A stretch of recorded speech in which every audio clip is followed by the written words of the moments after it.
Emas dan juga Dina. Newbie Consaver pernah tanya soalan ni pada Putri. Jadi Putri nak bantu jawabkan. Bagi tuan-puan yang nak tahu tentang jawapan dia, tonton video ni sampai habis dan save untuk rujukan. Okey, gambar ni adalah emas.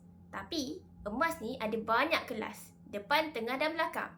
Putri kongsikan dua kelas utama yang paling tinggi.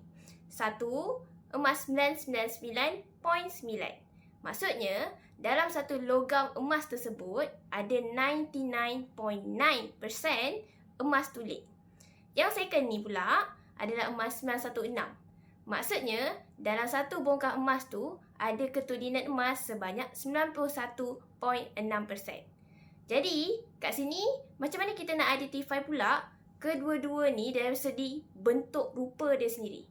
So, kalau emas 999, biasanya kita akan nampak dalam dua bentuk. Yang pertama, dalam bentuk gold bar ataupun jongkong emas. Atau yang kedua, Dina, bentuknya bulat. Manakala untuk emas 916 pula, biasanya kita akan nampak dalam bentuk barang kemas perhiasan, cincin, gelang, rantai, gelang kaki dan sebagainya.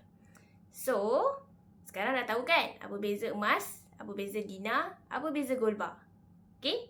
Bagi tuan-puan di luar sana yang masih baru dalam simpanan emas, jemput follow Putri Emas rapat-rapat. Dan bagi tuan-puan yang nak mulakan simpanan emas, boleh terus rujuk pin video di bahagian bio. Ingat Mas, ingat Putri.